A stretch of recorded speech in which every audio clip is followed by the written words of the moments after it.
Hello, everybody. Welcome to. You did this, and you know you did this.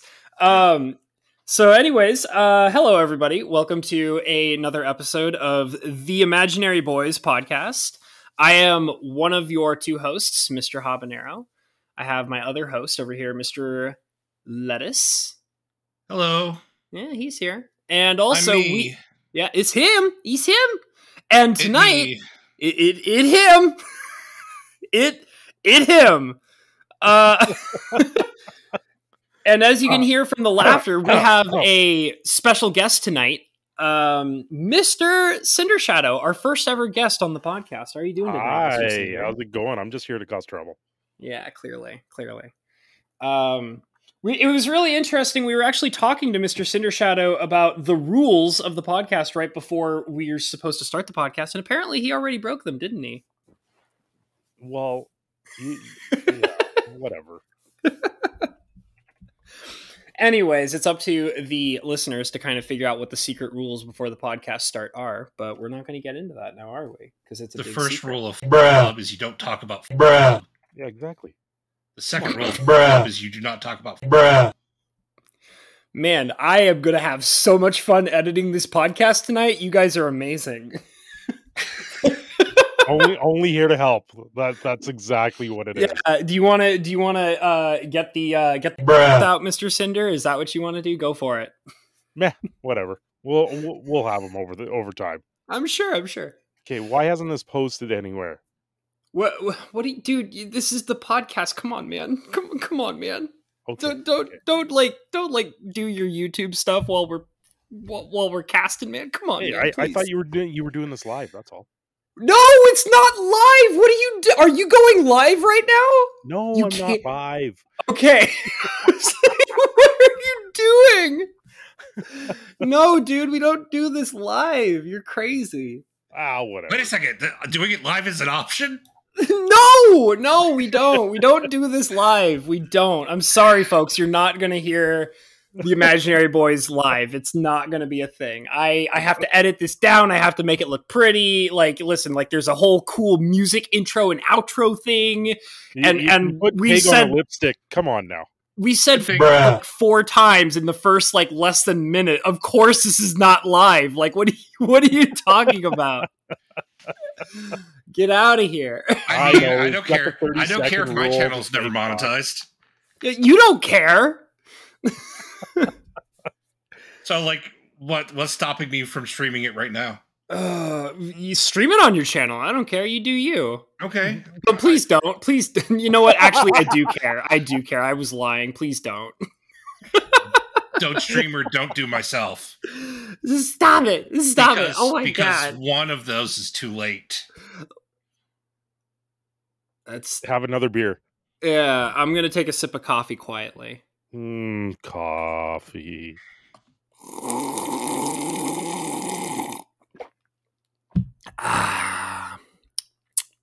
Yeah, you That like wasn't that? quite loud enough. Yeah, I could be louder. I could.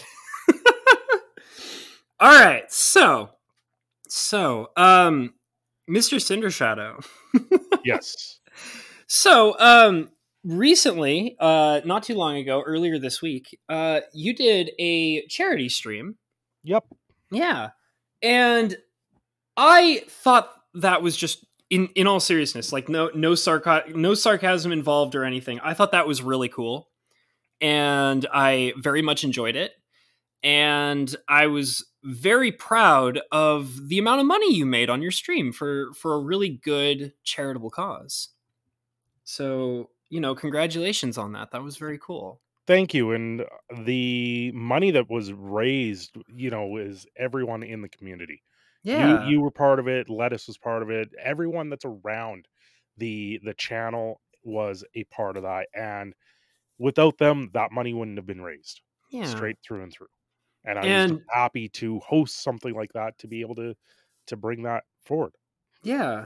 And it was just really kind of an inspiring thing. And I loved being able to be a part of it in the way that I was. And it was just really good to see all the people that kind of, took up arms to kind of, be a part of it. And I also know that one of the major reasons why you are so deeply invested in it specifically is because that particular charity was involved in your life personally. In other Yes. words, like they have actually helped you multiple times. Do you want to kind of elaborate on that a little bit? Well, I've been a gamer all my life, for Hmm. one, and I've always wanted to do something more Right. as a gamer, and then Extra Life did come along. But before I was able to really get involved with them, I actually had a child, and he spent 352 days in hospital. Hmm. He was born 15 weeks premature, so almost Yeah. 4 months premature. Oh. Right? When he was born, he weighed 700 grams. Wow. Yeah. That's a stick and a half of butter. That Yeah. That's tiny. Yes, very tiny. He was intubated. I believe it was day 3. They intubated him the first couple days. Usually when they go through the cycle, the first few days are good, and then they start to go downhill. And there was a lot of near miss moments in that. So, because he was in the hospital he was at was the Stollery, and they're one of the main. They are the main hospital here in where I live, and Right. Extra Life helps support them directly through the charity, raising funds, and it's gamers just like you and me raising money for the local charity through Extra Life under the banner going that way and just helping in the general. That's really awesome. That's really cool. I'm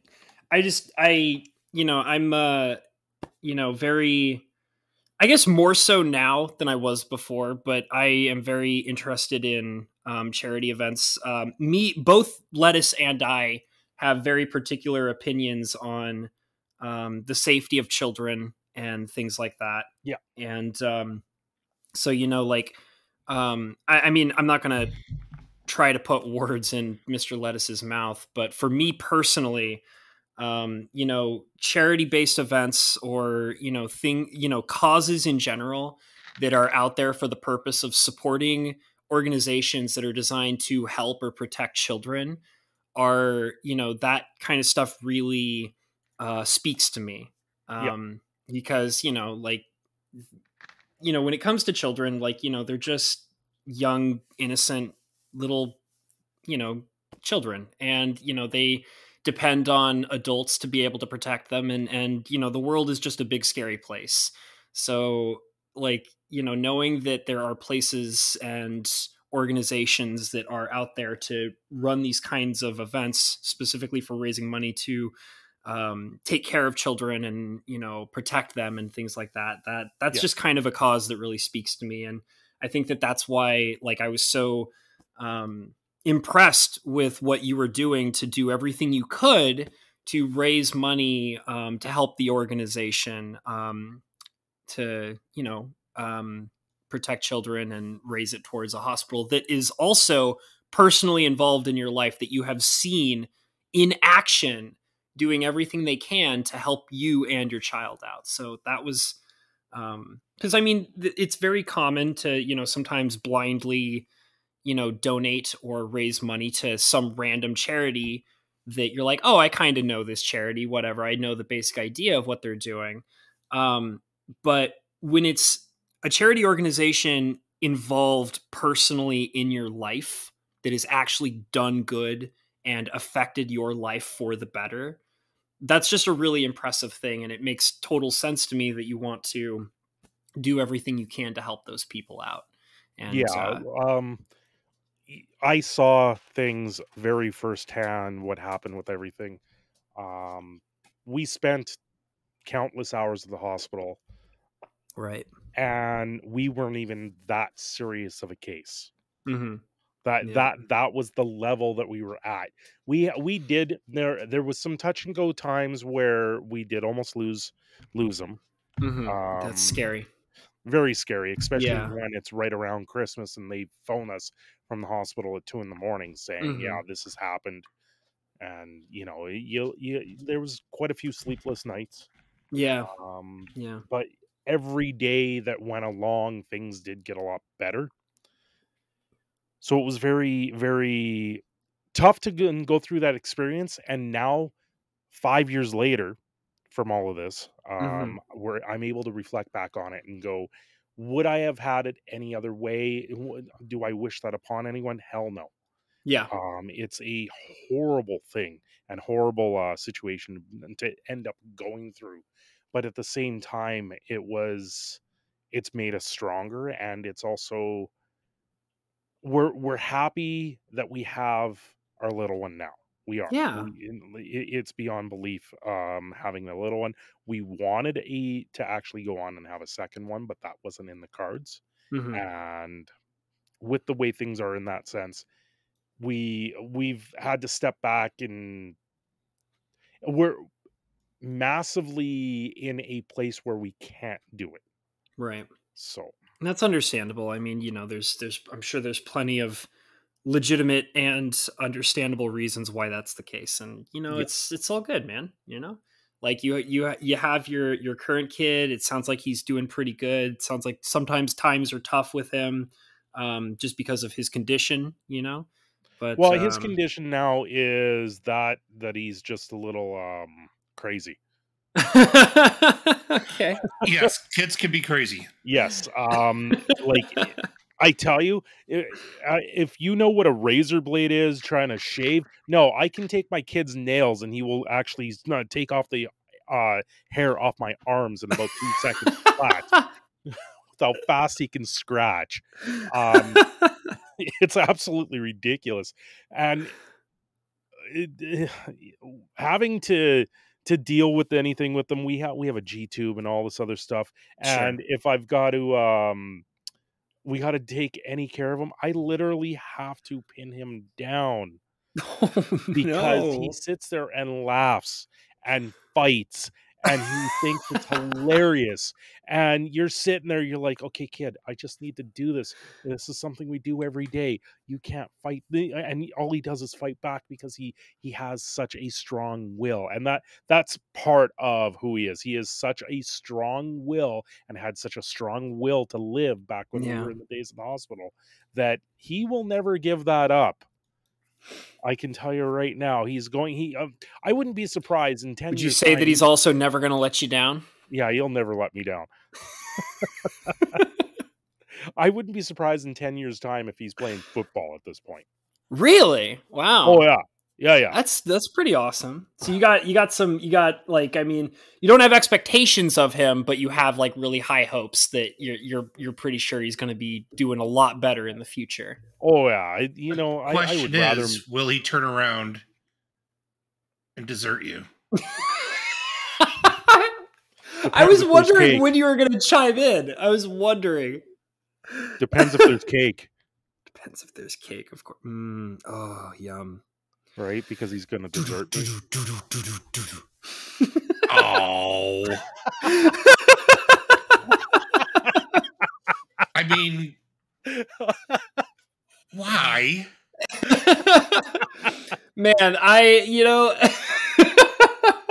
mean, we just me and Habs kind of rickrolled our two listeners. But then you throw in this really weird food pun.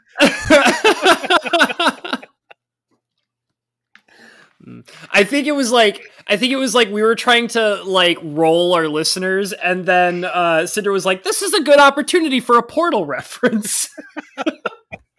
No, he did a dad joke food pun. Yeah. Oh, okay, my bad. See that I was just like, "Oh, this." But we is know Portal. it's all a lie, so. Good. Yeah. See, we're today in today's podcast, Cindershadow and I pretend that we're living in the year 2014. Can I? Do you want to live in 2014 too? Yeah, no, 2014 is fine. What's up, Lettuce? Ceiling fan. The ceiling fan? Okay. So you just wanted to make sure that you could confirm. It's like I want to be in. I want to live in 2014 too. 2014 is pretty sweet. It was all right. It was a big year for me. I was doing all sorts of stuff in 2014. What was I doing in 2014? Oh man. Don't say your mom. Don't say your mom. Don't say your mom. No.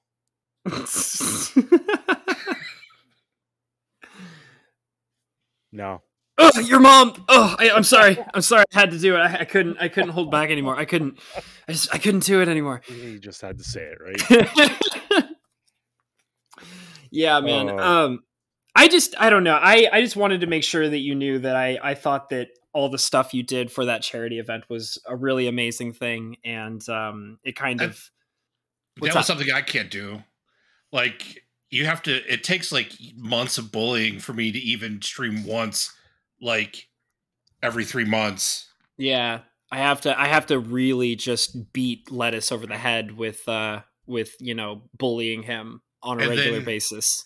And then I don't even go for more than an hour at that point. But streaming a whole day, that's just I gotta say it was very grueling. 6 o'clock rolled around here, and I was trying to play a game, and at the same time I was trying not to face roll my keyboard. Yeah. Right? I mean, I didn't see that. My head is literally sitting here dipping while I'm trying to stay focused. I had to take a break. I took about a 15-20 minute break, and then I was able to come back and power through the rest. But it was grueling. Impressive as hell. That was the first time I did that particular stream, staying up that late. The longest I've ever stayed awake for before was 36 hours. Was that for like an event, or no? I was playing Magic and D&D. Okay. Literally for 36 hours. Damn. So you were just like marathoning like D&D and Magic one day. You're just like, let's do this, guys. Yeah. we did our quest in D&D, and then we decided, let's bust out the Magic decks, and we played for another 10 hours. Wow. Yeah. Only 36 hours? Yeah, only 36 hours. You got a one up for that, Mr. Lettuce? He's probably done the 72 where he starts to see hallucinations. No, it was only 48. Wow. What was that for? Magic and D&D. Okay. All right, man. See, D&D is a gateway to sleep deprivation. Yeah. I've played D&D, but usually like I can definitely think of doing I think the longest was I've done like 6 to 8 hour sessions of just like D&D. Dude, but that's like the most hardcore I've gone with D&D. Let me date this back. When I was 17 till I was about 20, I had 2 roommates. Mm-hmm. We literally would get up, play D&D, go to work, do our jobs, go back home, play D&D. This was in high school. That's all we did, because I was on my own. I've been on my own since I was 16, right? That's impressive. Wow. Sure. 7 of those months were literally on the street in the shelter. So not fun, but whatever. That's all in the past. But when I had my own place and I was living with 2 roommates, literally that's all we did for probably 6 to 8 months. That's all we did. Right.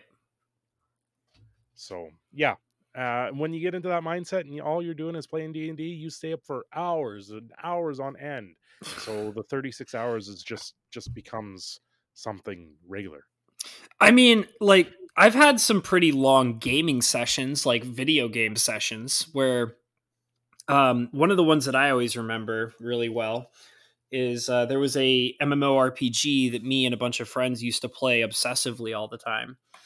And they had like a huge patch come out. Yeah. And it was like one of the biggest patches where like they added like a brand new world and like a whole bunch Hello Kitty Island Adventure? No. It was the Meow Meow Island. Like, no, shut up. Anyways, this super cool patch that totally has nothing to do with Hello Kitty at all. Even though Hello Kitty's cool, but that's besides the point. They were adding like a whole brand new world and like a bunch of new content and stuff like that. And like it was at that time, it was one of the largest patches that they had ever done for the game ever. because they'd never really added like a world in the way that they were doing it for this one. And because it was huge. And so like me and like 3 friends were like, let's just stay up all night. We're going to like, we're going to play games and hang out. And we're going to wait until the patch drops. And then they basically were like, okay, the game shut down. And and we had our DSs out. We were like playing Tetris obsessively on the DS. We had like me and my friends, we played Tetris obsessively on the DS because it was so fun. It was like the one where you could like do multiplayer and you would battle each other. And like when you would clear lines, it would send lines to your friends that they had to like defeat and stuff like that. So we were just like staying up as long as we could. And we were like, okay, so we have the whole weekend. Like the game's going to be down for like at least, maybe one day. And we have the whole weekend. Let's just stay up all night until it drops, and then we'll be like the first people to be able to get on the game, and we can jump right into it and like get all the cool items and like be the first ones in the market to like sell all the cool items and make a buttload of money in the game. So we waited and then like the whole night passed. Like we were just staying up all night playing games, watching anime, like doing it like whatever. And then we're like, okay, like we're starting to count down to supposedly when the game is supposed to boot up. And we count down, and then finally the game's not up. It's still shut down. And we're just like, what's going on? And like we wait like an hour and nothing happens and it's still down. And we wait another hour and the game is still down and nothing is happening. We're just like, what the hell is going on? And like we kept reloading like the home page for the video game. You know what? I should just go ahead and tell you, like, have you guys ever heard of an MMORPG called Maple Story? Have you guys ever heard of this? You have? Yeah, I have. Okay. That was the game that we were playing at this time. We were very obsessed with it, and me and my friends were very good at it too. So I don't play it anymore. Sometimes I miss it though. But anyways, and we were also City of Heroes. We used to be part of one of the largest guilds. Like I think it was like the 3rd or 4th largest guild in the server of Windia at that time.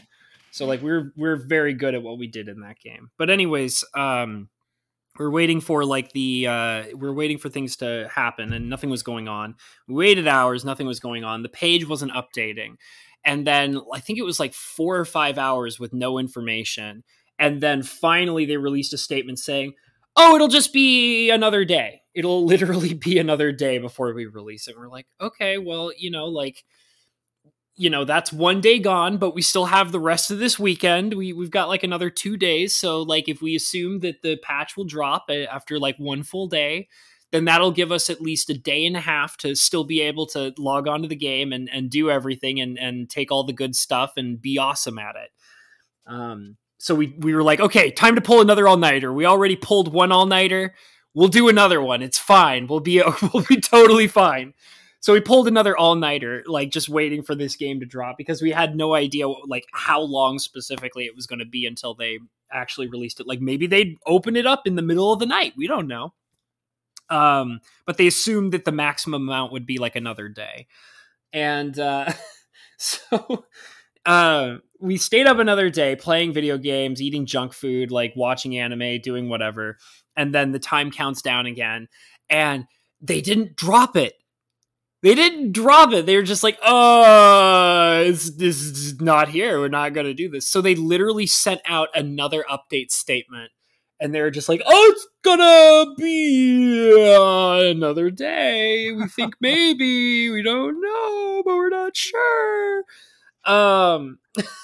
So basically what ended up happening is that happened multiple times. We never got to play it. Like we ended up not being able to play it until like, I think like a day after like the weekend. Like it was Monday or Tuesday or something like that. The game was literally shut down for like a full like 36, 48 hours.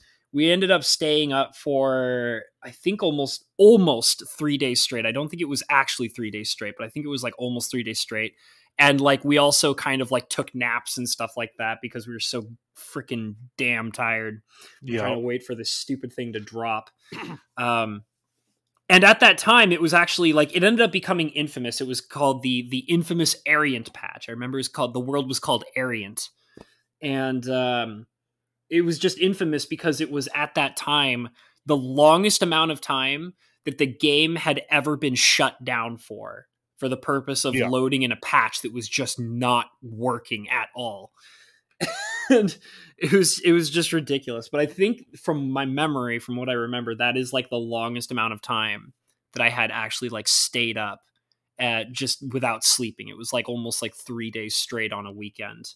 And me and my friends were still in school at that time. So like, you know, a whole weekend of not sleeping and then passing out for just a few hours right before we had to go to school. It was not good. It was not good. Not good.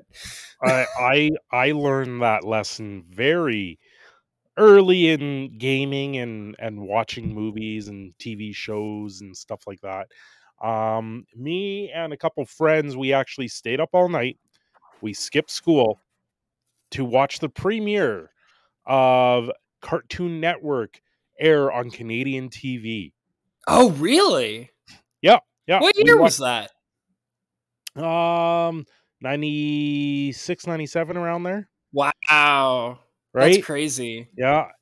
So we stayed up all night and we skipped school. Like we decided we're not going to go to school. We're going to sit here for this premiere of Cartoon Network, and we're going to watch all these cartoons, and we're going to see all these amazing shows. And they've already promised us anime on the weekends and all this other stuff. So we got to be dedicated and watch all this stuff. And That's we're so going cool. to have a grand old time watching this stuff, you know. And did they have Toonami in like 96 and stuff like that? Was that a thing? Sort of. Let me finish this. Sorry, go for it. You know, we're on the channel in the last hour, and they have a countdown clock, even. And we're watching this clock, and we're counting it down. We're like, it gets down to the final seconds, and it's like 5, 4, 3, 2, 1. The cartoon starts. And it's freaking Caillou. It's this whiny kid, Caillou. Yeah, I know. And we were all like, "What? What have we done?" You were Canadian. Exactly. You're being punished for being Canadian. That's great. Because Caillou's a Canadian cartoon. He actually is. Yeah. It's one of the whiniest, worst shows to have your kids watch. Man. And we stayed up all night in anticipation for Cartoon Network. Oh man, that's actually pretty good. I recently, like, it's funny because I feel like now that I know about its existence, I feel like I keep hearing everybody talk about it all the time. Like, I recently was like, a random video popped into my YouTube feed about a month ago or so. And it was a video that was just like called "Why is Caillou the worst like cartoon character ever made of all time?" Yeah. And it was just like a miniature documentary that just talks about like this character Caillou, because I'd never heard of Caillou until I saw this video, and I was curious because it had, you know, a clickbait status. I mean, it wasn't really clickbait; it was quite literal, but it was like one of those things where it's like the title is so, you know, curiosity grabbing that you can't help but click on it. Because I was like, yeah, I want to know about the worst cartoon character ever made of all time. Hell yeah. So I only just recently found out about Caillou, but with all this stuff, because it was like I think like a 30-minute documentary about this awful, awful cartoon character, Caillou. And I was just like, after watching it, I was like, I've never seen a single episode of this show, and I hate that kid. Like, even I hate him. Like, I couldn't believe when we did that. So ever since then, I don't stay up for patches. I don't stay up for video games. I've gone to a couple launches when they release it in the store and you line up outside. For like Black Friday or here Boxing Day. Sure. Well, I've done a couple of those. I've actually, I a lot of times when I stay up for releases, I actually win something usually. It's kind of funny. Sure. But yeah. Other than that, I don't stay up for these things anymore. I learned that when I was a teenager. I said, ever since that point, we're never doing this again. The launches can happen, patches can do whatever the hell they want, and we're just going to watch our shows the way we want to. That's so funny. Like, so, you brought up Canadian cartoons. I actually have this really weird memory as a kid of, sometimes Cartoon Network would run, like, they had like some shows where they would run like experimental cartoons where it was like they would be, Yes. yeah, where they would just run like pilots. They would run cartoon pilots. Yeah. And I remember that they used to have, I can't remember the name of it, because like, for example, like they would have like also shows that were like collections of like old cartoons. Like I have like some fond memories of like the Tex Avery show, or there was one called Cartoon Heads, or Toon Heads, that was really fun. And a lot of those were kind of like Toon Heads and Tex Avery show were shows where they would run really old cartoons. And then they would give you, like, between each episode, they would actually give you a history lesson of like what was going on at the time when those cartoons were made. Like, why were they made this way? Why is the subject material this way? What was the studio doing? Like, who were the people in the process of creating the show at the time? And that stuff was really interesting to me. But I remember that there was one, and I can't remember the name of it, but it was literally, they would just play Canadian, like really weird Canadian cartoons. And some of the ones that I used to see were really, really twisted. Like really, like just like really weird or creepy or gross. And I have like a couple memories of some of them. I remember there was one that I watched, like they were almost traumatic. I remember watching one that was all about like a really weird, bloody, nasty murder mystery. And it was like animated. It was like an animated cartoon, and it was all about like a private detective who was trying to like hunt down. And it wasn't even like, like a gothic style or anything like that, or like an edgy kind of animation style. It was like silly, cartoony looking characters, but it was like really nasty. Like I remember there was like a lot of blood. Like and Happy stuff. Tree Friends or something like that, would it? It wasn't that graphic and gory. It was like for example, like you wouldn't see people getting murdered. You would just kind of like see the gore on the floors and the walls and stuff like that. But it was also like really weird how cartoony and like innocent the animation style was. It was very strange. But one of the ones that I remember super well, like it's like burned into my memory, is there was one where Mr. Lettuce just sent me a video that I think talks about some of the really creepy cartoons that we're discussing.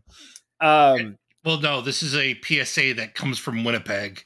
Oh, I will have to check it out a little bit later. Yeah, so for the listeners at home, Google "Don't Put It in Your Mouth" PSA. Is this don't put it in your mouth. Don't put it in your mouth. Don't touch it with your face or whatever. Do you know this? Cinder, do you know this? Yes. Oh my god. It's ridiculous. One of the things they used to play that in between shows all day, every day. So one of the things that immediately reminds me of is, did you guys ever watch like old classic, like late 90s, early 2000s Adult Swim? Did you guys ever watch that? No, I never had Canadian. Okay. There was like a show called Home Movies, like a cartoon show called Home Movies. Yeah, and you've mentioned them. Huh? You've mentioned them with me before. One of the best episodes of all time is the characters go and they have to like make a it's not like, so the whole thing is that the main character loves making movies with like his camera, his like, cassette camera.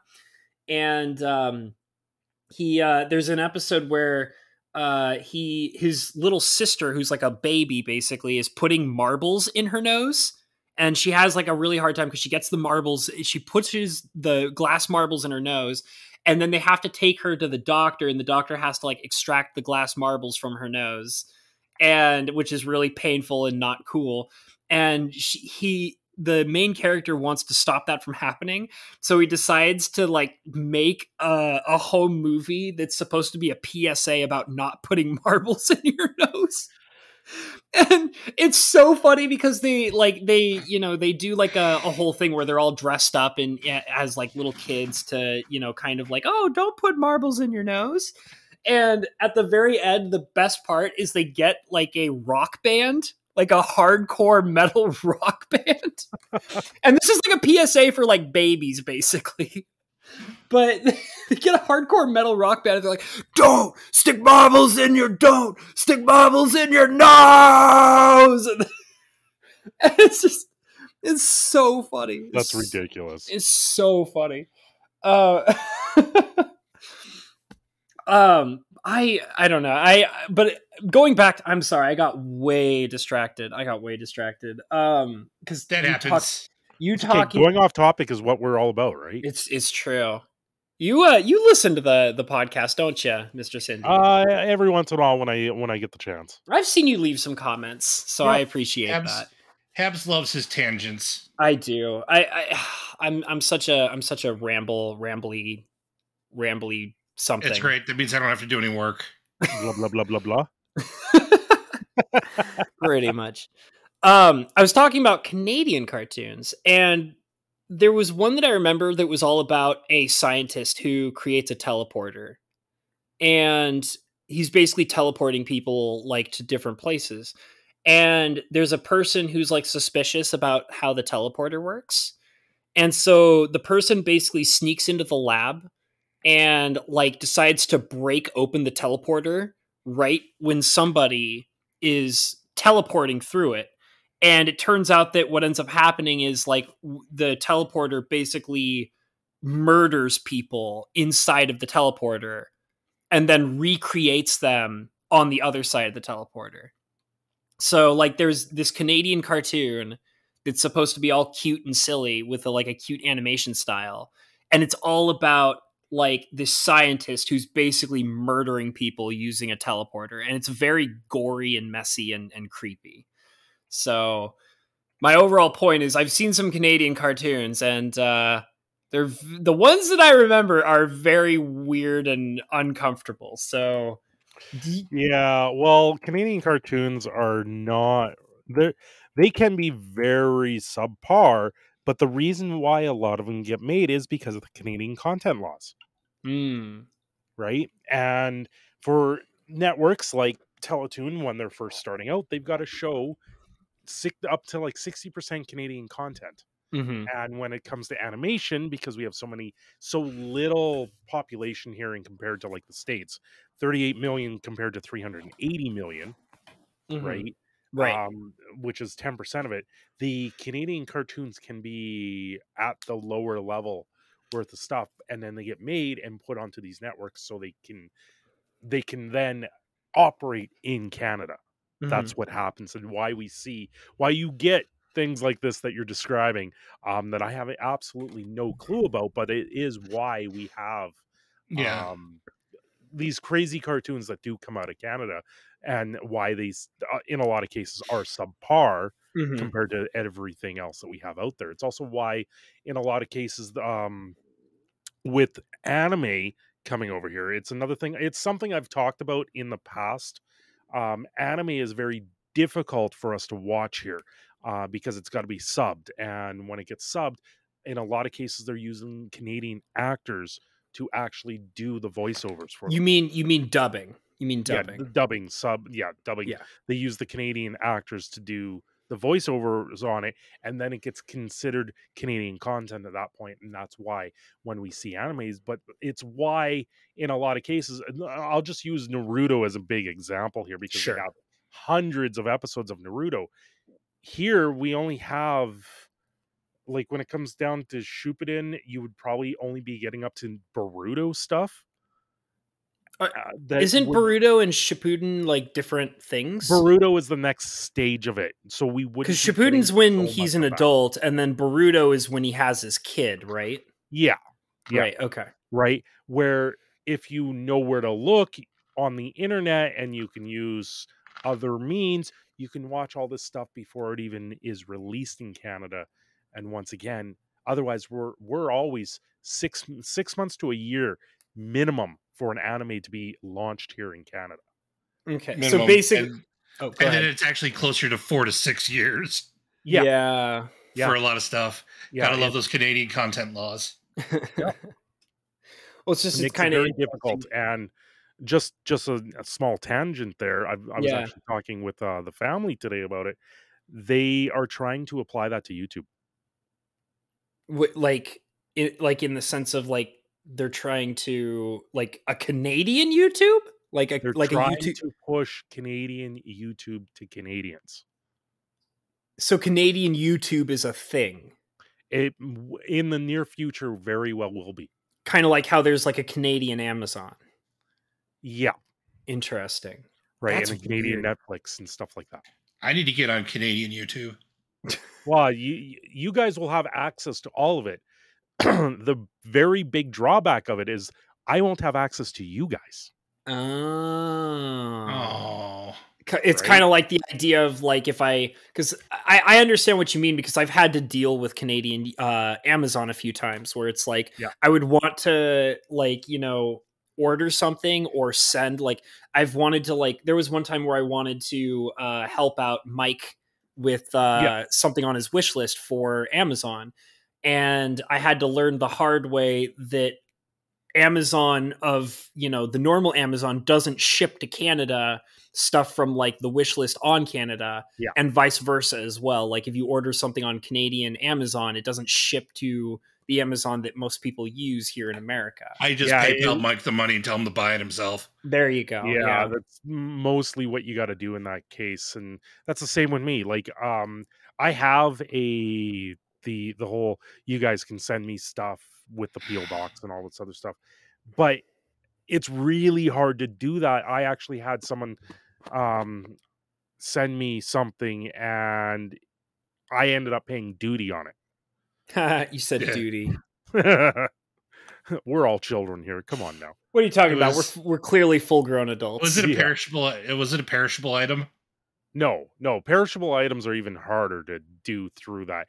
But it was like $25 to get this item through because of all that, and just because it was shipped across border, and it makes it very difficult with shipping and in Canadian content, customs, all these extra little things. They really make it very difficult for us to branch out in the world because we kind of get stuck in this bubble. Yeah. And anytime you reach outside the bubble, it costs you. Yeah, it's very kind of interesting to me because you guys got that Chinese firewall going. Well, yeah, 'cause, like one of the things that it makes me kind of think of is the stuff that like, so Japan is like very, when it comes to like business and like, global trading and stuff like that, like they're very open to, because they like to have that money flow, right? Because they're very, when it comes to like business and trading and things like that, they're very open, but they run everything through very specific companies. But ignoring that particular venue of being able to do that, everything else is very secluded in Japan, So, but what's interesting to me is it feels like in Canada, it's the opposite of that. Like literally like the exact vice versa, where it's like, oh yeah, like, in our rural area and like, having, different kinds of people coming in and involving themselves in our country. Like we're very open to a relative degree, we're very comfortable with letting people in and understanding like their needs and, who they are and blah, blah, blah. But when it comes to business and trade, they're like, no. Yeah. No. Listen, you're going to have to run through all your regulations. You're going to have to run through our specific, Canadian government, regulated businesses or, laws and all that stuff. And it's kind of wild to me, really, like, cause it's just, it's right now. They've made it extremely difficult with the current world event. Used to be where a Canadian can go cross-border and do cross-border shopping, and we'd be able to spend up to $720 in a day or something like that. Some weird limit is what we're allowed to spend and not have to pay customs or duty or all these extra charges on it. Now, if we go do cross-border shopping And to come back across, we actually have to take a test. Yeah, that's Um, interesting. and that's in response with the current world event. We have to take that test, and that test is very costly to come back across. I believe it's somewhere in the range of like $125 to $150 Wow. with a 2-day turnaround time. Wow, so it's literally costing both time and money. Yes. Wow. So now, where we were able to go across the border and shop and then come back the same day, you can't do that now. So It's it's made it interesting. very difficult to do this shopping, and it's you've got to take a test, wait 2 days before you can cross the border to come back. Okay, so you got to take the test, give them the test, and then sit in America with your thumb up your butt. Yes. Yeah. Oh, I thought they just like at home isolated you. No. Oh, they were doing that, but they were letting you do that. People were coming across and they were just paying the fines and just said, forget it. We're not going to stay wherever, and they would just pay the fine and go home. Wow. Can you imagine like doing something like that and being like, yeah, we're just going to calculate the fine into our trip expense. And that's what people were doing. What people were doing. Yeah. Oh, yeah, man. Border crossing became a toll bridge. Basically. Yeah. It sounds like it. I've heard of stuff like that where it's like, okay, well, like if you don't want to go through the whole rigmarole, we're just going to fine you. And they're like, that's fine. That's just going to be part of our, vacation expenses. People were putting that into their expense. They're like, wow, well, whatever. This is going to cost us an extra $2,000 to go do our vacation. Whatever. We don't care. We're going on vacation. We need a vacation. But I mean, and obviously there's the whole situation of it's just, there are people that are just not, prepared enough, whether through wealth or time or whatever, to be able to do something like that. Well, it used to be a day where I would sit there with a buddy of mine, and we contemplated it a few times, but we never actually got to do it. But we would think, let's go drive to Montana, let's go shopping in Montana, and then come back. Right? That was an option we could have done, and now we can't. Yeah. Right? We can't for probably another year at least before we even see any of these things really open up. It's kind of ridiculous in that sense. But that's once again another thing that I'm seeing we have the Canadian content laws, we have the customs and duty fees that are really hampering things down. Also, and to get into like magic cards or collectible trading cards, they're also a very big sticking point right now that I'm having. Yeah. In particular, there was a new one that just came out called MetaZoo. I don't know if you guys have followed any of it. I don't know anything about it. It's a brand new one that came out. It's being promoted and all this other stuff. In the States, it's selling for about $120, $130 a box. Up here in Canada, places are selling them for $300. Wow. Holy. Wow. Right? And the same thing with like Flesh and Blood. The stores that are carrying Flesh and Blood, they get like 8 boxes and they sell them out at $250 a box. And I just sit there, like, this is new stuff that I want to look at and play with, but I can't even touch it. And once again, this is just the lagging part of in Canada with these new products that come out across border, and everything. It's kind of ridiculous in that sense. Yeah. I'm so glad I'm done with card games. So glad you're done with what? Card games. I'm so glad I'm done with like collecting cards and stuff like that. It's not just card games too. Like you're talking computer parts, you're talking anything that people need right now. Yeah. We're actually running into a shortage of vehicles up here. Yeah. That's because of the CPUs for them. Yeah. It's not as bad in the States as it is in Canada, but there's basically anything manufactured at this point is got a supply chain issue, and it's hitting Canadians about 3 times as hard as it hits anything else because of the strict import laws. Yeah. Well, the strict import laws are so. One of them in particular here, I was reading up on a story about this. The States was it was pseudo importing. They just went through Canadian waters from Alaska down to the States, and they weren't using an American boat, and that was the only way that they were allowed to do this. So the Canadian border guard actually stopped them and impounded. Wow. Yeah. For a minute there, I thought you were going to say they just said that they were going to like say, nope, go home. You know, like just go back. Well, because they were going through the Canadian waters from Alaska down to California, right? Yeah. Right. So just off the coast of BC, they said, no, it's being impounded because this isn't correct. Wow. This isn't the way the treaty states. So yeah, that's wild. There's a lot of things like that going back and forth. Meanwhile, they'll sing us a song about their beavers. Oh, what? Winota's big brown beaver? You know, she likes it.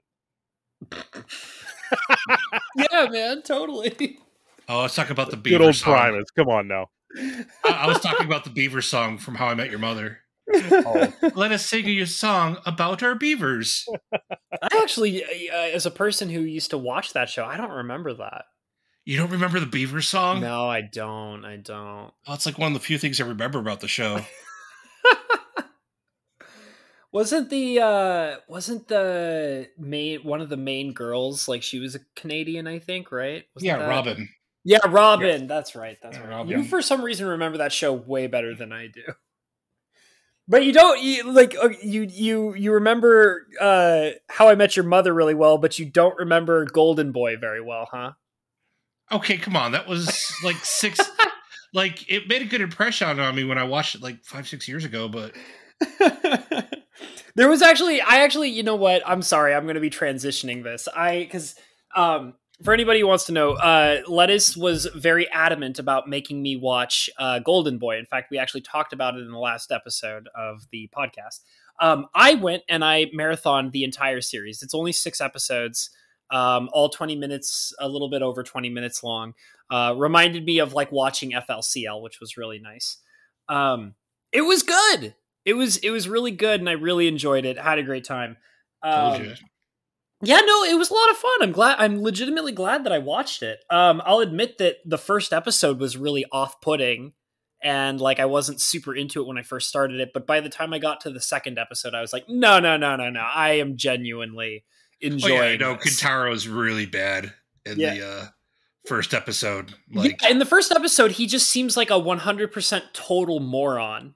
And like doesn't feel like he's really getting much of anything done. But by the time you get to the second episode, it's pretty good. And my favorite episode was the one with the motorcycle girl, which is episode 5. That was very much my favorite one because I was literally laughing so hard that I was literally in tears. Like I was crying from laughing so hard in that episode. But one of the things that I had a question for you about was, because you said that, like, how old were you when you first saw Golden Boy, Lettuce? Do you remember or know or anything like that? 21, 22. Okay, so the first episode of Golden Boy is all about the main character getting involved in a computer programming company with a bunch of very incredibly, insanely attractive women. And at that time, they kind of like present the idea, because, you know, it's based in like the early 90s or whatever, that, you know, not very many people know very much about programming at that time. And the whole thing is that the main character kind of like starts learning programming and teaching himself programming, but mostly so that he can get more involved with these incredibly attractive women. And one of the thoughts that came into my mind was, did this episode inspire you to like learn, like, you know, computers and programming and stuff, Lettuce? Like, I was programming when I was 10. Okay, so you were already too cool programming for when I was school. 4. Yeah, so I don't know programming. so yeah, no. Okay. I just like, I kept getting this vibe of like the idea while I was watching it. I was just like, man, you know, if I was like a young impressionable teenager and I saw this, I was like, you know, with all these incredibly sexy women who are like master programmers, I would probably want to learn programming too. Yeah. But I mean, obviously, okay. So when that episode first came out, granted, I didn't see it then. When that episode first came out, I taught a high school programming class. Wow, really? Yeah. So you're just okay. So Lettuce is just a genius then. Got it. I mean, you're doing. I mean, you spend time doing one thing, you become kind of a savant, an idiot savant, probably. So basically, what I'm getting out of this particular episode is, we have Mr. Genius Programmer Lettuce, we have Mr. Genius Programmer Cinder, and I'm just the big dumb idiot who doesn't know how to like stream. You're the boomer who can't computer. I can't computer. And it sucks because like my sister's also relatively like, I mean, it's not her job. It's not what she's obsessed about, but my sister is pretty good with like really good with computers. And my father is kind of a genius with computers. So like, I'm just like I'm like the idiot throwback in my family. Back in my WoW days, I actually learned how to program the macros in that. That's kind of neat, I think. I used to run around as an undead rogue, and I would one-shot paladins. Did World of Warcraft let you like play with their code or anything like that? Is that no? You could program macros. Yeah, no, you could you just basically key a bunch of like your attack chain. Mm-hmm. You would program it into a macro, so instead of pressing 1, 2, 3, 4, 5, in your attack chain, you would just hit enter. Yeah.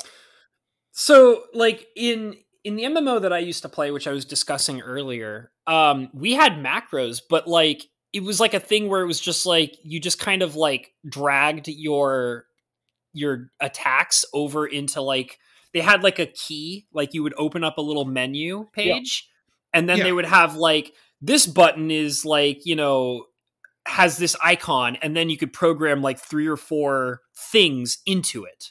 And then, but like, it didn't require me to program anything. It was just click and drag and then set and then place it on your keyboard. Yeah. The difference with World of Warcraft Rogue was you had to get the timing down too. So you could literally program it down to like the split second or something. Yeah. You had to put in the couple second delays in the pause time to be able to do it.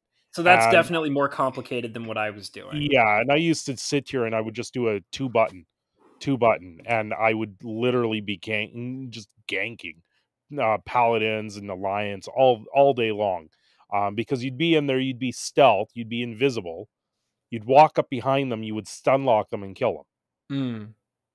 Right? But to do the stun lock properly, you had to have that timing down right.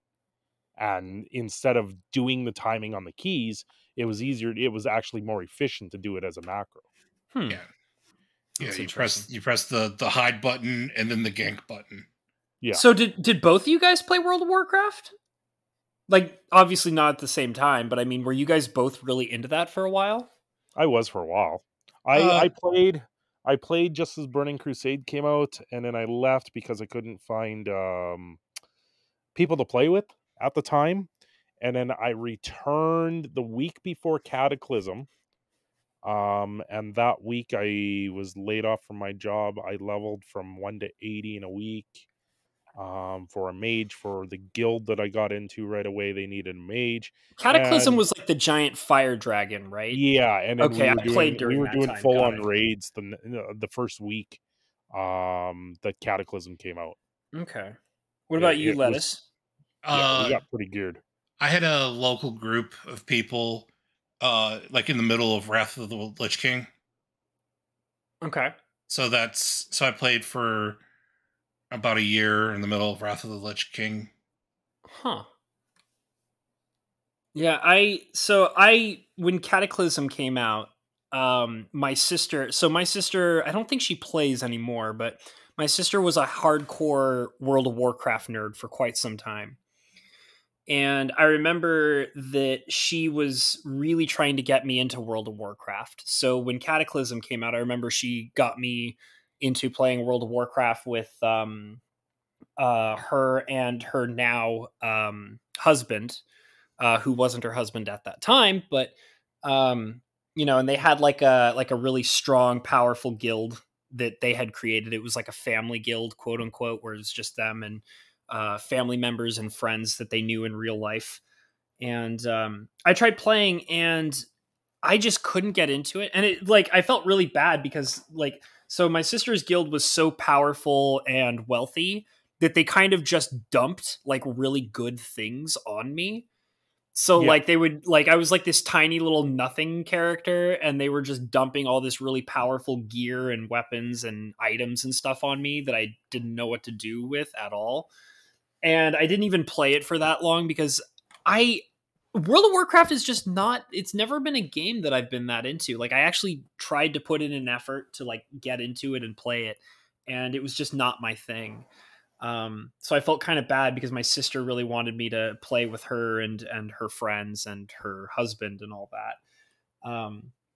I don't know. It's like a combination of like the play style, and I never really was a big fan of how the game looked when I was playing it. So, you know, I just never got into World of Warcraft. But I got into World of Warcraft after I played Final Fantasy. The first online version of it. I believe it was still 14 then.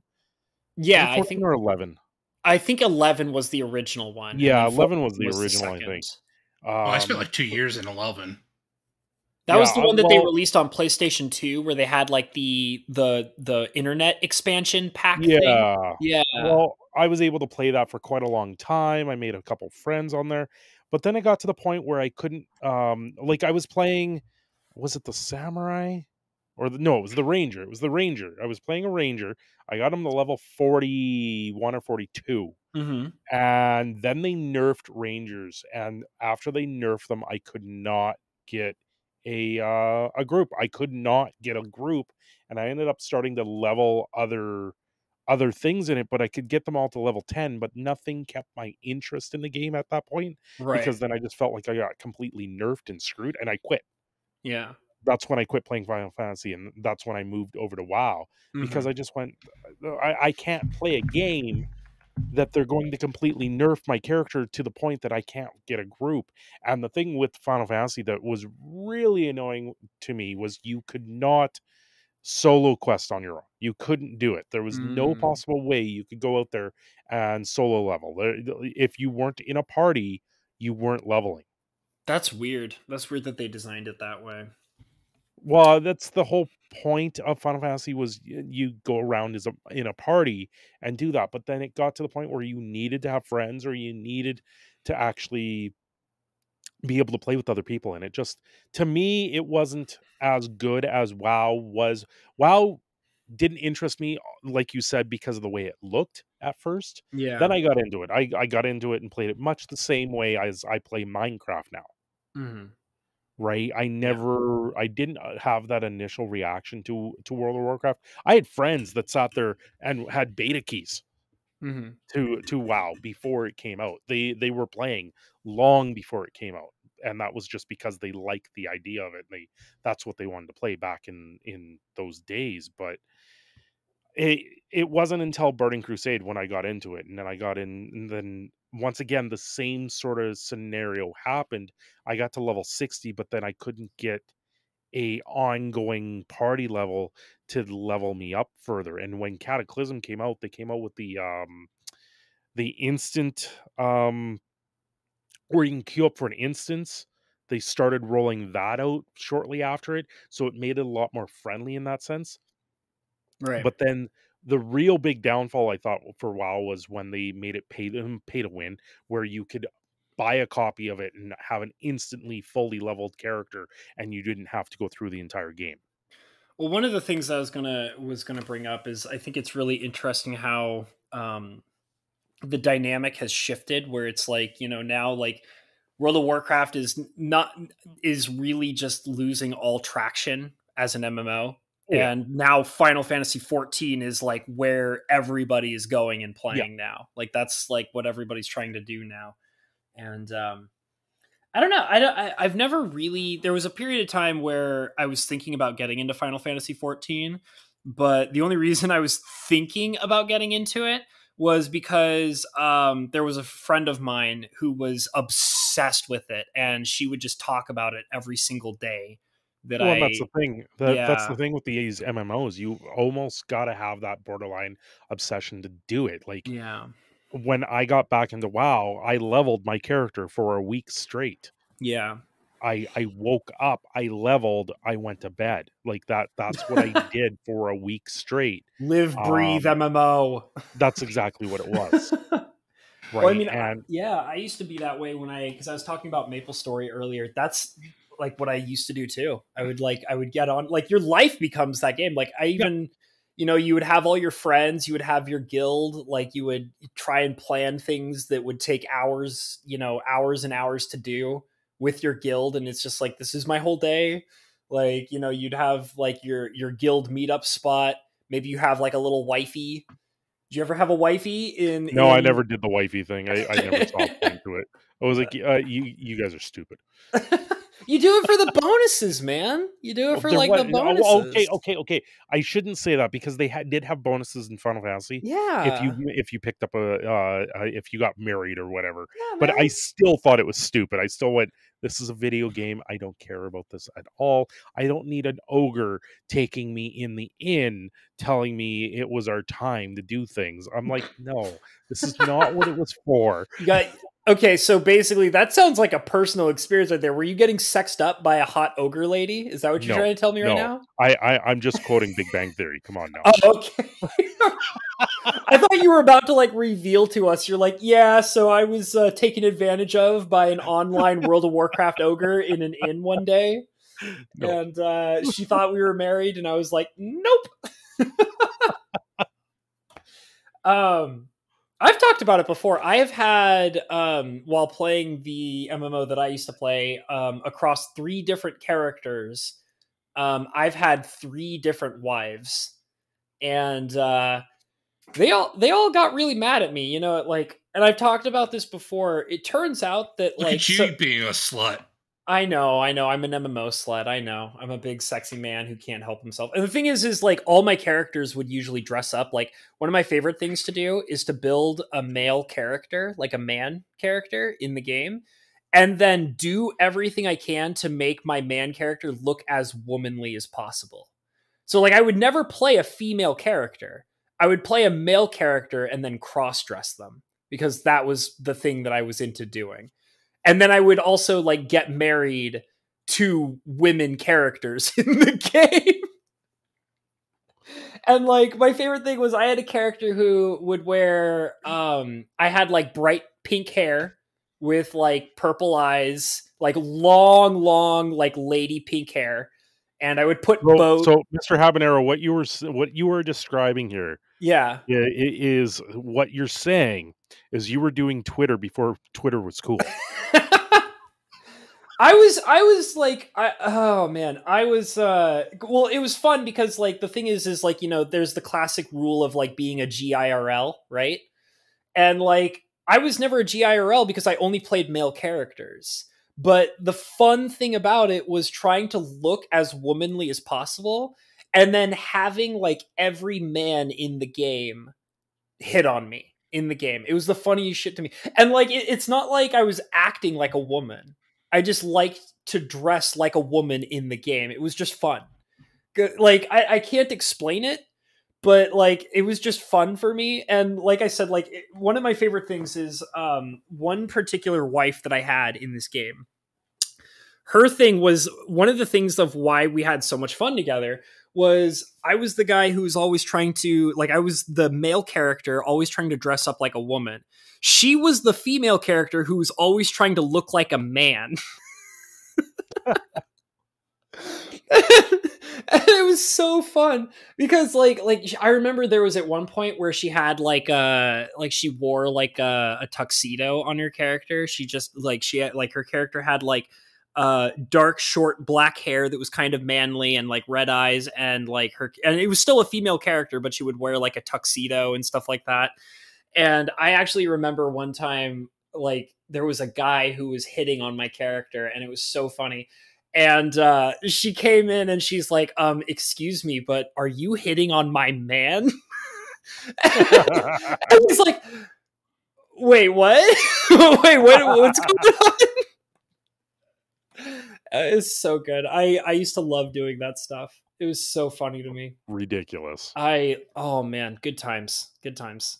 So yeah, if just boys and girls, if you're out there playing an MMO and you see a pretty girl with long pink hair and you're not sure if they're a man or a... Yeah. Ganker, is that what you said? Yeah, Ganker.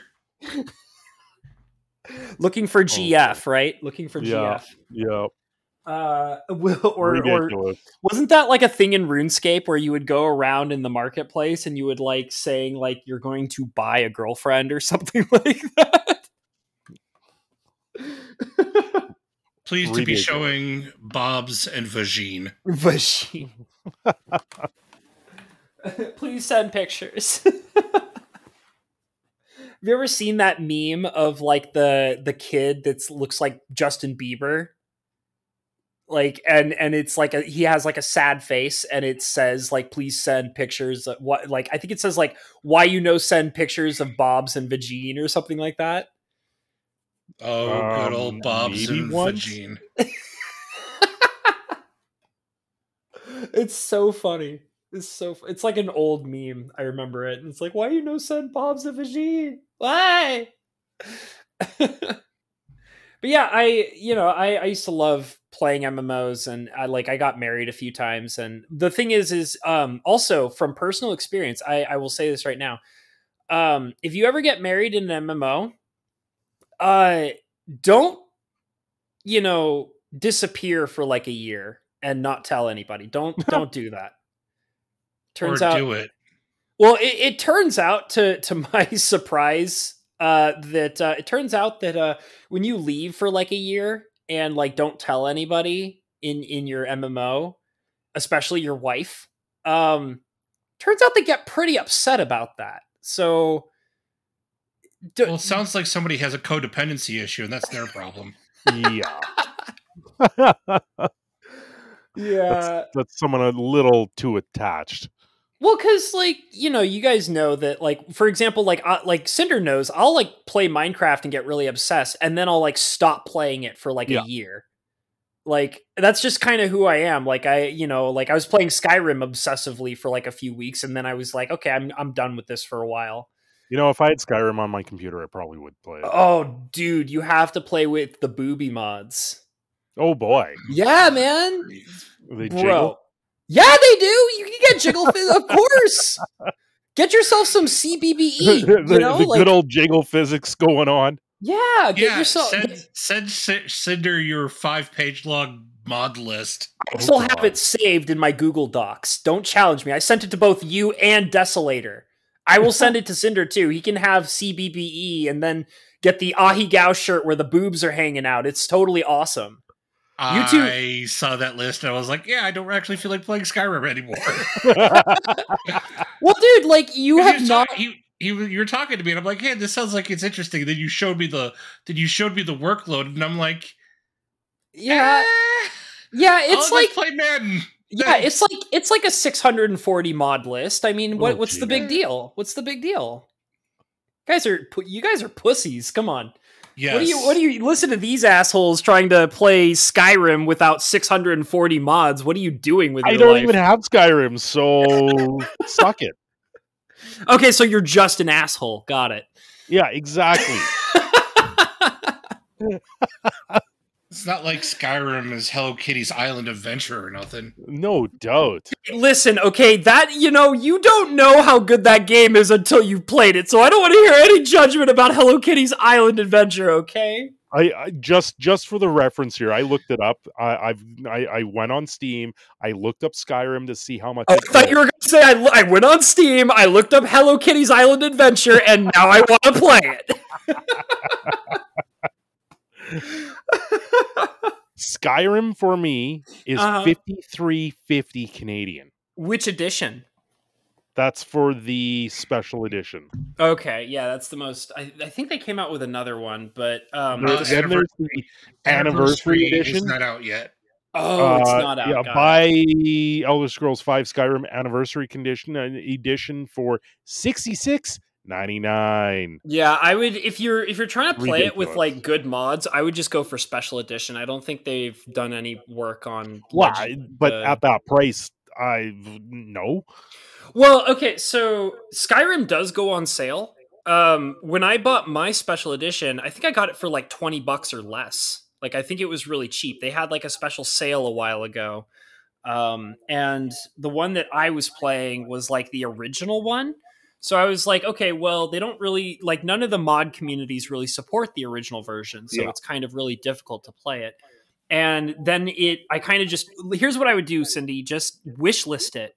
Wishlist it? It has been. Okay. And then just track it. And eventually it'll probably go on sale because that's what it did for me. I got it for really cheap because it went on sale. I just looked it up on another website that I Anniversary came out yesterday.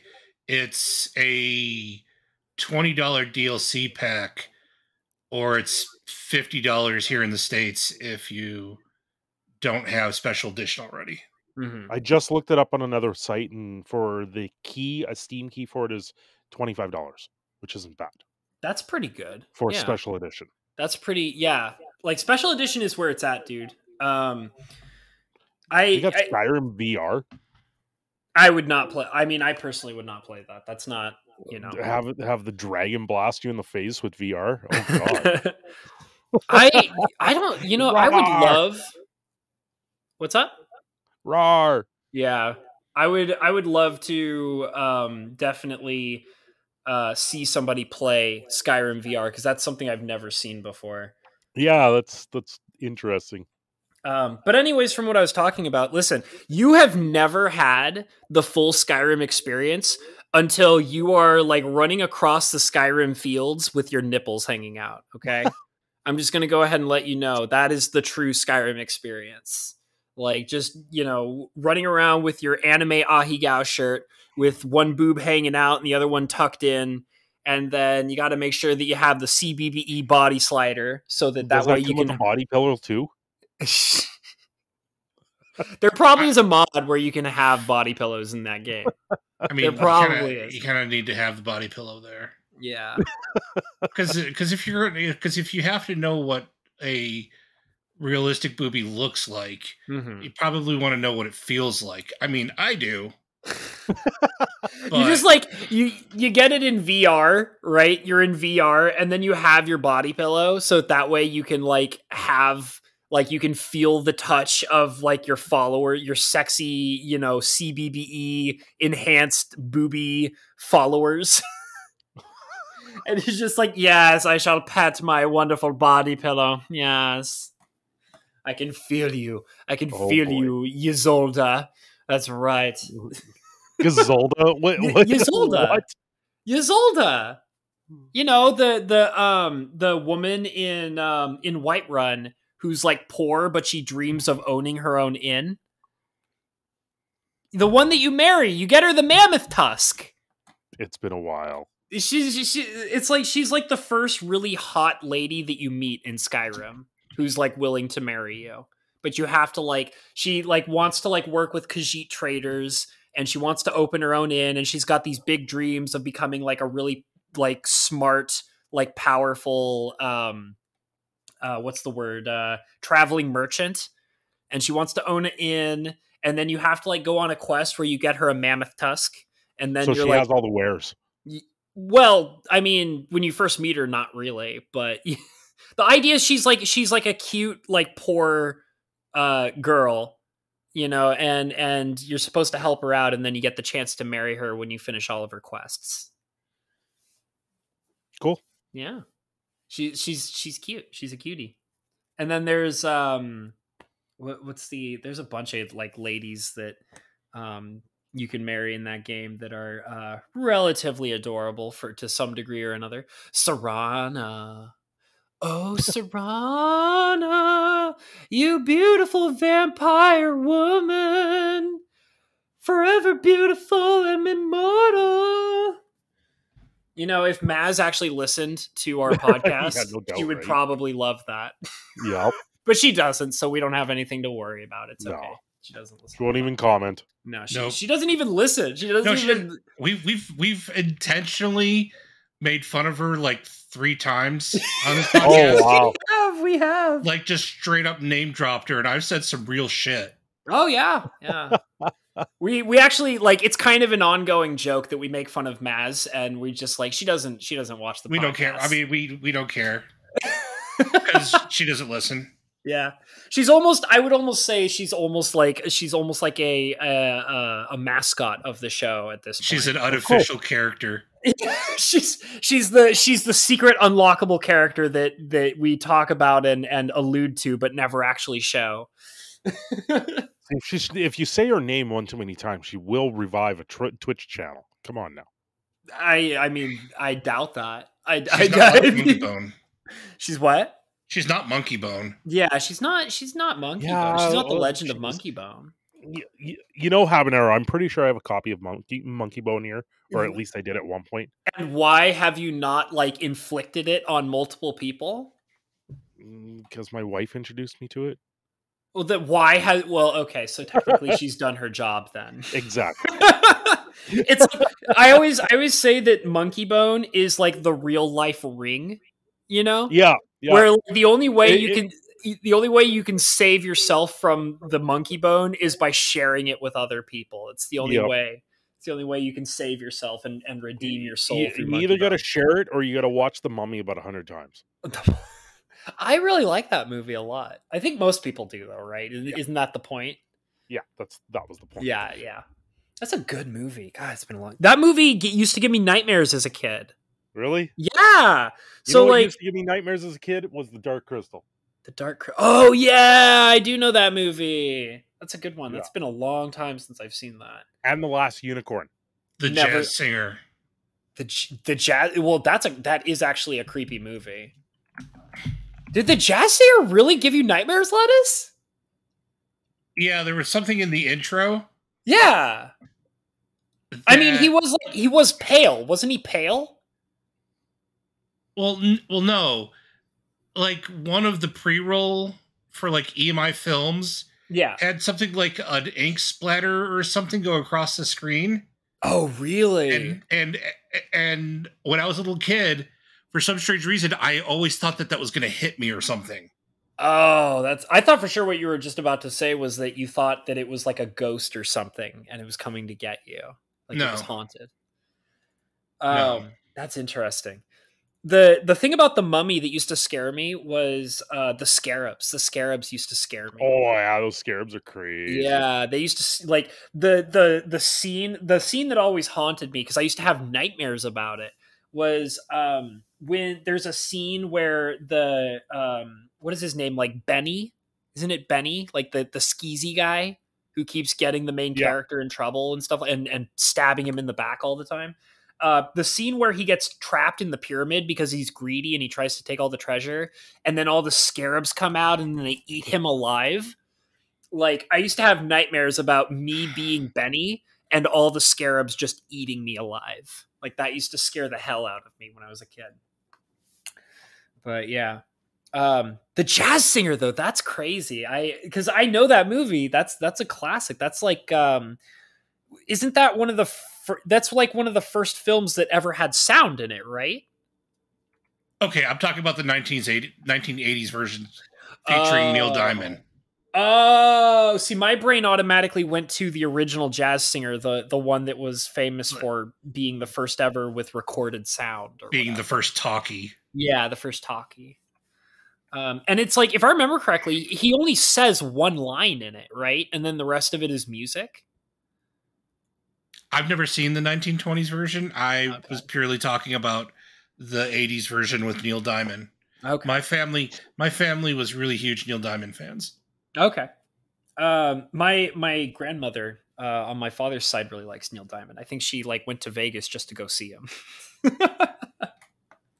I mean, I'm not gonna lie, I like Neil Diamond. Yeah, he's okay. He's all right. It's actually funny. I'm a big fan of a writer named Neil Gaiman. Have you ever heard of Neil Gaiman? Neil Gaiman? Yeah. Yes. So when I've talked about him before, people have mistaken me for saying Neil Diamond, and they're like, "I didn't know Neil Diamond writes books." It's like, no. You don't know what I'm talking about. I know who Neil Gaiman is. Yeah, he's great. I actually follow him on Twitter. He's been really busy lately. He's been doing all sorts of really cool things. He's got like a book that I loved by him was called Good Omens, and that's a TV show now apparently. Yeah, it's got turned into a TV show. And then he has like Ocean at the End of the Lane, which is a book that I've never read before, so I don't really know anything about it. But Stardust, which has one of the best movie adaptations ever. Yeah, so Stardust is a great book and it's a great movie. It's so good. Like I've read the book Stardust and I've seen the movie, and they're both just absolutely fantastic. I also think that Sandman has been adapted into a series as well, and I'm a big fan of Sandman. I actually have the entire graphic novel series. I have all of them. Well, of the original graphic novel series. I don't have any of the adaptations or side stories or anything like that. I just have the original series. Yeah. You can't beat Robert De Niro as a gay pirate. Yeah, that's pretty impressive, by the way. He's great in that movie. God, what else did he do? He's done tons of things. He's such a busy boy lately. He's been like, I was talking about Ocean at the End of the Lane, and I think what happened was they turned it into a play, and it's this huge hit. Like I keep hearing people talk about it on what's it called? I keep hearing people talk about it on Twitter all the time. So yeah, it's a good one. Cindy is sending me memes. Thank you, Cindy. I appreciate it. I just made that. He's just like, all right, I'm not going to talk for a little bit. I'm just going to start sending memes. Yeah, there we go. Are you a Neil Gaiman fan? Do you read Neil Gaiman? Cindy? No, I don't read. Yeah. Okay, good talk. Cindy is illiterate like me. Yeah. Suddenly your speech pattern is making more and more sense to me, my good friend. the most I've read is a bunch of R.A. Salvador with the Dritz novels. Hey, he's a good writer, and those are some pretty good books. Yeah, they were. Yeah. I definitely have slowed down on reading. I don't read as much as I was before, but I kind of slowed down after I finished reading Shogun, which was like a freaking epic. So much reading in that book. I think it was like 1,600 pages or something like that. It was crazy. That was super good. And I wanted to read like the next book in the series, which was Taipan, but I got so busy with so many things that I just haven't had the time to really crack open a new book and continue reading. But yeah. What are you sending me? You were just sending me everything here. You're crazy. Get out of here. Get out of here. You're like, hey, do you want to watch this YouTube video that I just sent you on Discord? Bro, we're in the middle of a podcast. Have you done this before? Yeah, I've done this before. Trust me, I've done this before. I know, but it's like, bro, check out this hilarious video I just sent you. It's like, dude, we're recording right now. What are you doing? It's a meme. Come on now. Learn to multitask, boomer. Yes. Well, we don't need to show. I'm sitting here behind 3 monitors. I've got to keep my attention somewhere. And I'm staring at, wave graphs on a huge ass screen. That's true. That's what I'm staring at too. I'm just watching your voice go up and down. It's quite entertaining for me personally. Voice go up, voice go down. Yes, indeed. Hello. So I mean, I barely touched on it, but because what's interesting to me is that because I was harassing Lettuce about Golden Boy earlier, and he doesn't have much to say about it because he's like, well, it's been like 5 or 6 years, and every time we talk about anime, Lettuce doesn't really know what to do because he's not much of an anime fan. He's got a lot of knowledge about hentai, though. That seems really interesting to me. Well, that's the type of anime, I guess. I like hentai. Yeah, huh? I'm not a huge weeb.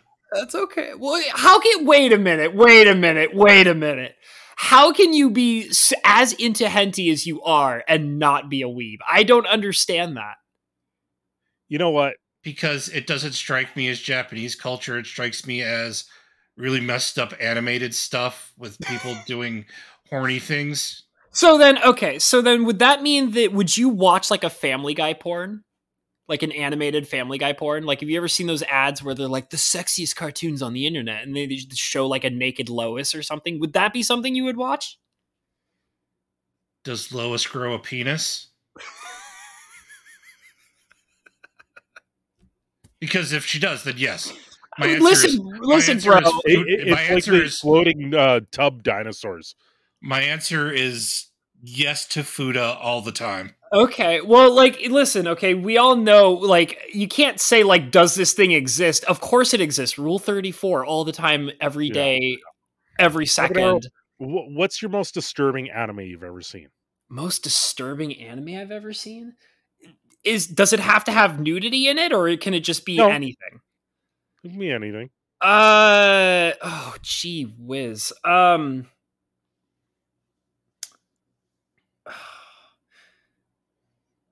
One that comes to mind immediately, and I actually love it. It's very disturbing, but it's also like I love it. And there's a lot of controversy behind it because most people hate it. There's a infamous one called School Days. You guys ever heard of School Days? Nope. It's pretty infamous. Tangentially. Oh, let us know School Days a little bit, huh? I've heard of it. Okay. So School Days is actually based on a hentai game.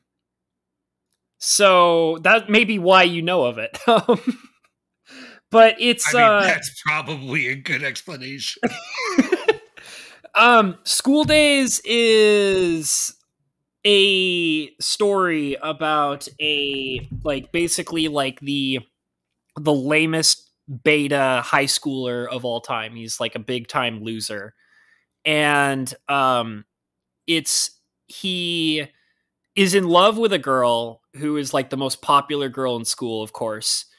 But he doesn't know how to like approach her or deal with her because he's like a loser beta. And there's another girl in the school who is in love with him. I know you guys are like, wait a minute, what does this have to do with being disturbing? Trust me. So there's another girl who's in love with him. And she says basically like, if you pretend to be my boyfriend, I will help you like get that other girl attracted to you. But she's kind of got her own ulterior motives. So through the process of doing all this, he slowly becomes this hardcore Chad. He kind of like gets really sexually involved with the girl that he's pretending to be with.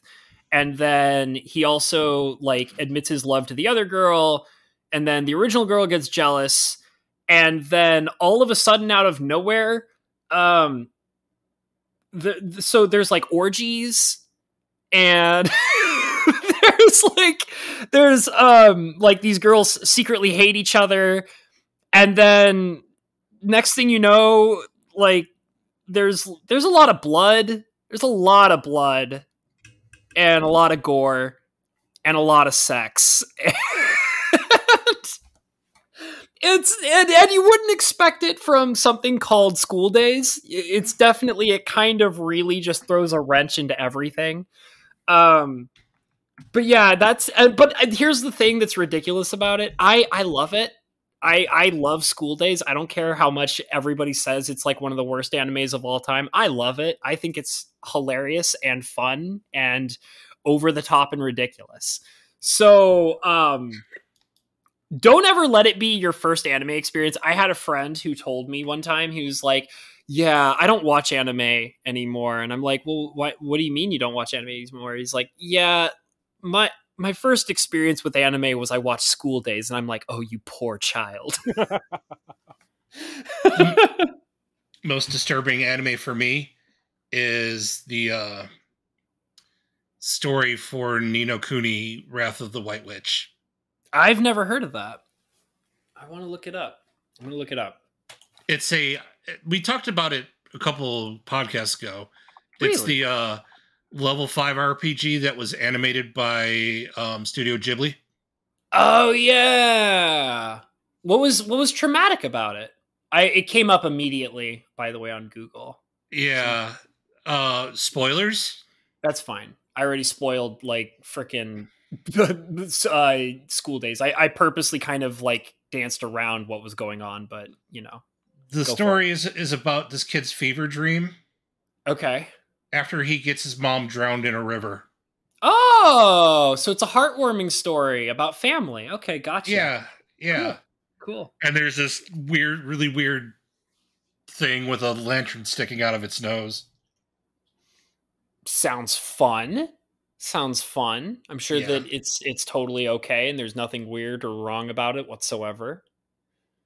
Yeah, so it's basically my neighbor Totoro, except for you're going insane because you got your mom killed.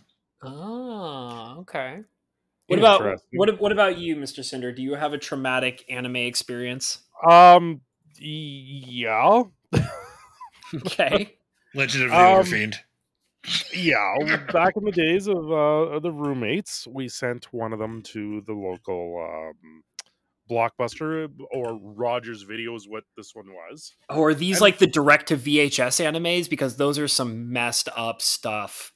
Well, like he goes to the store and picks up a couple of animes and brings them back, and we start watching the one, and we're watching it. We're like, okay, this is whatever the story is. It's okay. It's about a orphan boy on the streets of some like Midwestern or Wild Western style town with swords and sorcery and all this other stuff. And then as the story progresses, it's not a boy, it's a girl. Okay. And the girl's being taken over by a demon. Okay. And the only way the main hero can save the girl, like we're talking a girl, the only way he could save her was to have sex with her. Yeah. Okay. So I was like, what? What? So you sent your roommate to Rogers Video, and he goes into the room with the crusty curtain. No. The one with the beads that says 18 and over. I went with them the next time. The video was sitting in the middle of the store. Awesome. That's a good video rental store. Nice. It wasn't behind this curtain. Nothing. That's awesome. It was literally in the middle of the anime section. There. You know, we were like, how is this not adult? We got to educate them. It's educational purposes only, clearly. It's all... I mean, back in the day, did Canadians even know about sex? Because you guys are historically, like, 6 to 10 years behind the time from everybody else. We might be 6 to 10 years behind the times, but come on, we have our hippies here too. Oh man, yeah. It was disturbing. What was this called? What was it called? Do you remember? I can't even remember. It was. Oh man! All I know is the main character's name was Takaru. That's some. Oh man. I would almost say that Bible Black is really traumatic, but then again, it can't be that traumatic because it's so funny. How is Bible Black traumatic? But that's what I'm saying. It's not. It's so funny.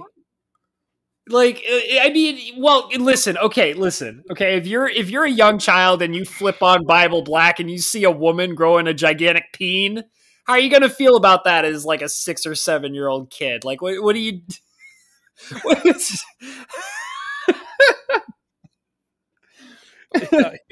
It was Mommy.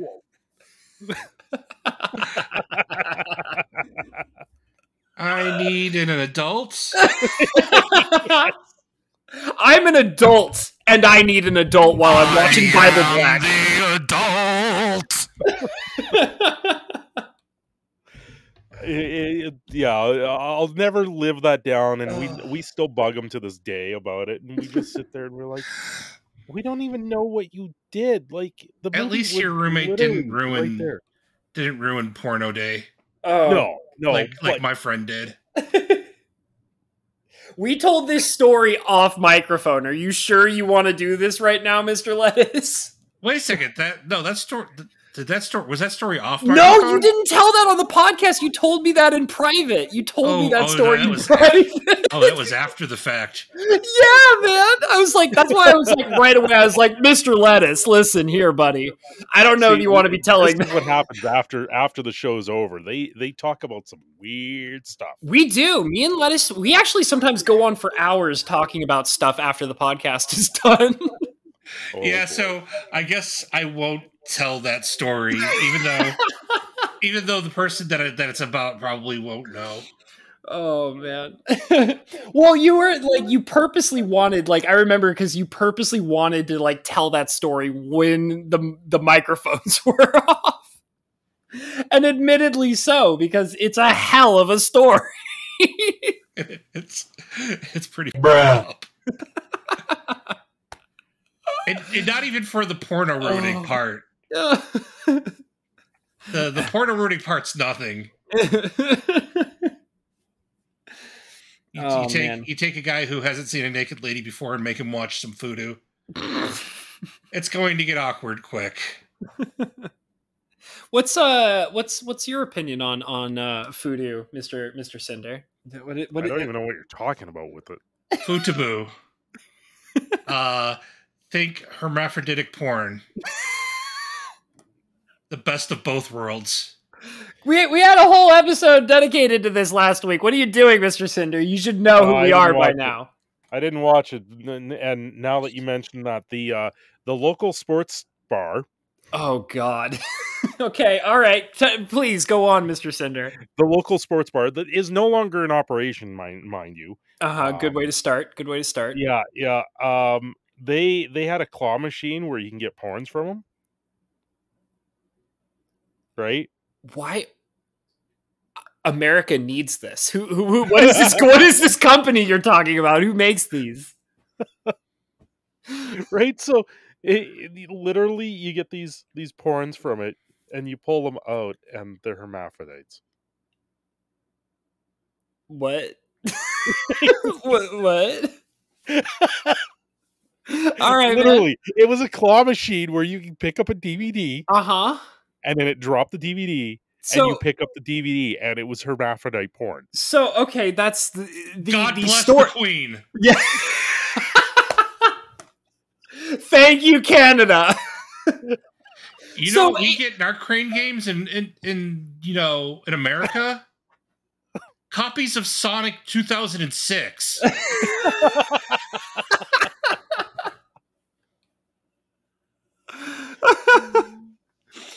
Okay, well, as much as it's absolutely clear that we need these interesting claw game machines in America. The other question, the thing I really want to know is, you seem to know this claw machine pretty well, Mr. Cindershadow. Would you like to would you like to discuss with us how you know it so well? How you know that for sure that there is hermaphroditic porn that comes out of this machine? We played it. We got the disc out of the machine and looked at the back of the disc and went, "What the hell is this?" Right. And so then tell me about how much fun you had while you were watching it with your friends. Actually, we left it at the bar and just left it there on the side of the machine. And now they're closed. Yeah, they're closed. As much fun as that was, I'm now officially disappointed in you. Yeah, sorry. Beautiful chicks with dicks that put mine to shame. You should have. Go ahead. It was one of those things. We just sat there and we went, "Wait, what?" You should have watched. You should have watched it for science. For the science. For science. This isn't amateur. Come on now. No, listen. Listen, okay? Some people do it all for the nookie.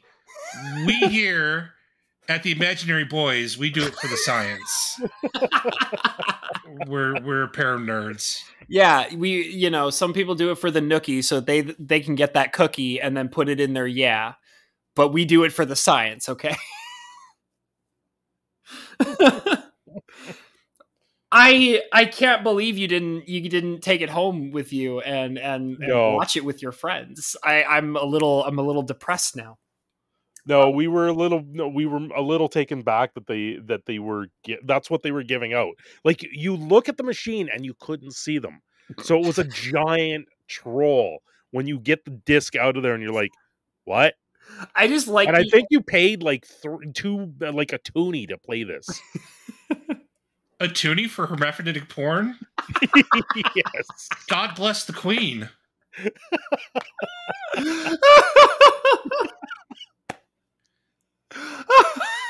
Well, you know, they're just all. Was. You know how Canada is. They're all just out there walking around, you know, ready for a camera to go on, and then they can have their rip away pants. They're set, man. That's Canada for you. Sorry, the worst thing was we played it twice before we realized. And you didn't keep any of it? What are you doing? What are you doing? You're breaking my heart here. What are you doing? There's that Canadian content log coming into practice. Were these Canadian hermaphrodites? Probably. Were they covered in maple syrup? Were they playing hockey? Oh my god. Wait a second, were they playing hockey? They were playing hockey while covered in maple syrup. I'm disappointed in you too now. Yeah. Bro, you clearly missed out on what was probably the most golden opportunity you will ever have in your entire life. Obviously. Hey, the thought did cross her mind to wrap them up as a Christmas gift. Yeah, no, that's what you do. You watch it one time. It's clearly a stocking stuffer, clearly. Probably in more ways than one. You watch it one time, you check off that little thing off your bucket list. Oh my god. And then you repackage it so that a friend and or family member can also check it off their bucket list. Okay, listen, guys. As much as I would love to continue going on and on about hermaphroditic porn, bringing a new meaning to Dirty Santa.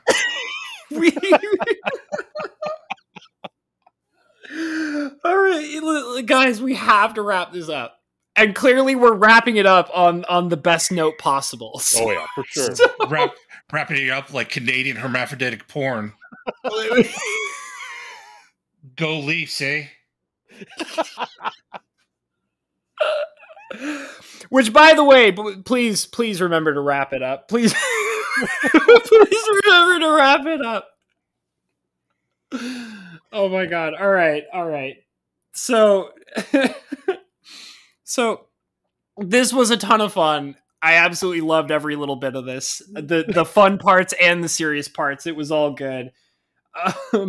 Thank you. First of all, thank you so much, Mr. Cindershadow, for joining us today on the Imaginary Boys podcast. It was absolutely wonderful having you here. Hey, no worries. Thanks for having me. Yeah, no problem.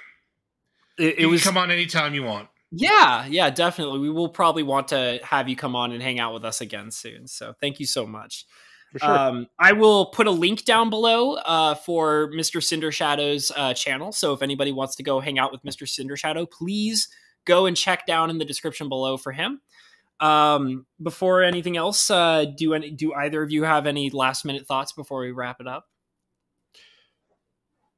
Let's just get back to the maple syrup and the hockey sticks. That's where we're going to go with this. We'll make sure that next time you come back on, we will make that a very large point of interest, and maybe we can talk about it for another hour or two. Next week we eat hermaphrodites.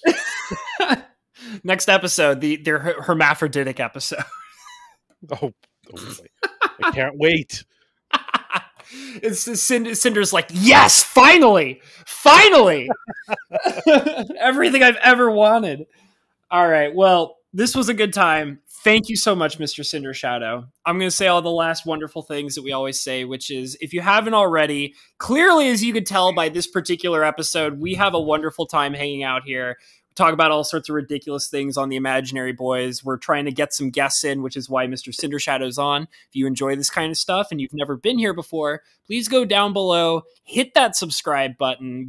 It's a good time. We're always trying to build a new fun community here, especially with the Imaginary Boys. Go ahead and hit that little bell as well. That's wonderful because it lets you know when we're going to be doing videos like this or streams or whatever. If you really enjoyed this, please hit that thumbs up button. It lets people know that this is a good time, and it's going to definitely get the notice out there about all the wonderful things about hermaphroditic porn, apparently. So Oh my god. we need to make sure that everybody knows about that. So please hit the thumbs up button. The more you know. The more you... Do-do-do-do! Check in the description below for all the wonderful links. Like I said before, for example, Mr. Cindershadow's channel. I always put your boy Lettuce's channel down in the description below as well. So look down there if you want to check him out. There's also other wonderful links for donations, such as Streamlabs and PayPal. All donations are greatly appreciated. They all go towards the channel, improving the area, making it a wonderful place for you guys. So thank you for any donations you guys can send towards our way. And also, I'd love to give a wonderful shout out to our amazing Patreon members who support the channel on a regular basis, because they are, wonderful. They help us out all the time. Thank you so much, Patreon members. And that includes Mr. Bo Falcon, Fajuk Enterprises, James P, Miss Rebecca, as well as Scorpigeist. You guys are amazing. Thank you so much for helping us out on a regular basis with your wonderful donations. It makes it a lot of fun to be able to work on, the Imaginary Boys and all that stuff. So thank you so much. Other than that, we have a good time here. Go out and do yourself a favor and support the Canadian porn industry by going out and buying hermaphroditic porn, because those ladies and or men need everything they can get. So go out and support them. Beautiful chicks with dicks that put mine to shame. Other than that, we have been the Imaginary Boys. Have a great night. Goodbye, everyone.